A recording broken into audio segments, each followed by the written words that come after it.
All right, so this is just a quick video I'm throwing together, obviously, to address someone who's yelling at me in comments about Ezekiel's reference point or Ezekiel's intent that I've been trying to talk about regarding Ezekiel 38 and 39. Ezekiel was part of the Babylonian captivity. He had been carted off captive to Babylon, and that's where he will be prophesying about these events from, is being captive in Babylon. In fact, in the next chapter, when he is prophesying about his temple, in the visions of God brought me he into the land of Israel and set me on a very high mountain by which was as the frame of a city on the south. He wasn't in Israel. Why wasn't he in Israel? Because he was in Babylon, because he had been carted off captive during the Babylonian captivity, and that's where he was receiving the prophecies from.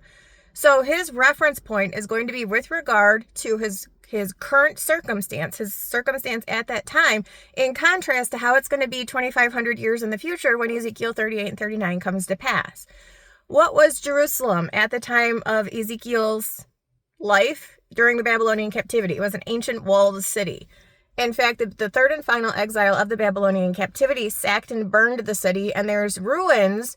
The old city of Jerusalem, there's ruins, and we understand that it was a walled city, had bars and gates for defensive purposes. Is the modern city of Jerusalem that way? No. That's the contrast there, having neither walls, nor bars, nor gates. It's a contrast to the ancient walled city during Ezekiel's time, when Jerusalem was sacked and destroyed, and Israel was carted off captive to Babylon.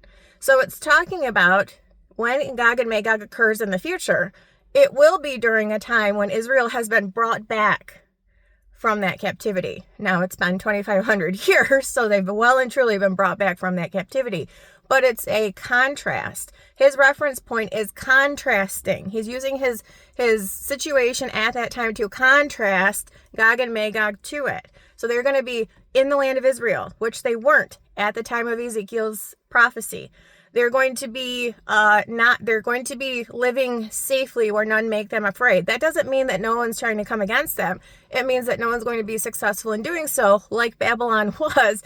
There were 3 exiles where they carted off Israel captive to Babylon until the final one where they sacked and destroyed their city and temple, and that was that.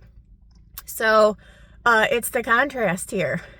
When Israel's brought back from the nations and they're resettled in their land, nobody taking them out of it. There's going to be a remnant that flees midpoint during the 70th week, but no one's taking them out of their land. Geopolitically, they are allowed to be there, and defensively, nobody's making them afraid. Israel is not afraid right now. Regardless of everything that's going on right now, there's no fear in those people, well, maybe the people of Israel, but certainly not the IDF and the leadership of Israel. They're not afraid. They're on a mission. So we have this, some people have this tendency to, there's a plane flying over, to over literalize and use a modern day reference point to say, oh, well, there's a single bar or a single gate or a single whatever wall that exists in Israel. So it can't possibly be talking about Israel now because they have border walls. It's not talking about that. It's talking about the ancient walled cities that were used for defensive purposes, of which Jerusalem was one, during which it was destroyed, the Babylonian captivity that Ezekiel was amidst when he was receiving this prophecy. Again, he was in Babylon when he received this prophecy about Israel in the future, when the events that led up to them being carted away captive, to them losing their city, to losing their temple, would not exist in the future. It would be a vast departure. In fact, the opposite of that. That's the contrast. So when I'm helping people understand verses 8 and 11 being fine, they're not opposed to what is going on in Israel today, because the reference point was Babylonian captivity. So when I'm going through this and I'm trying to help people understand it, I'm talking about Ezekiel's reference point or Ezekiel's intentions. That's what I'm talking about. Understand where he was at, what his historical reference points were, and the vast contrast, the 180 that he's depicting of Israel in the future, which is now, to Israel in the past, which was him, which was then, and he wasn't even there because of the events that he had as that immediate reference point. And he's saying that in the future, when Israel's gathered back out of captivity from the nations, they're gathered all back. They're not going to be in a Babylonian captivity anymore at the time of Ezekiel 38 and 39. And they're not going to have walled cities for defensive purposes. And they're not going to have people that are taking them out of their land. They're there. And no one's shaking them from that tree. until the flight of the remnant in the midpoint of the 70th week. So I hope that this has helped. If verses 8 and 11 are a stumbling point for anyone to understanding that Ezekiel 38 and 39 are next up, hopefully this has helped.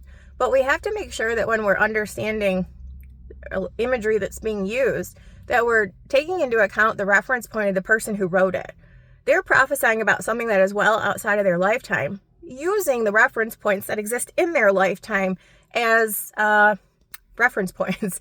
So if we don't understand that he is contrasting the scenario of that existed in his time with the Babylonian captivity and the sacking of the city and the temple and all of that stuff, and yeah, we're probably going to put Ezekiel 38 and 39 in the wrong spot, thinking that they have to be 100% at peace, and that's just not, it's not going to be a thing. Like, you would have to delay Ezekiel 38 and 39 indefinitely, or put it in the kingdom in order to have that condition exist.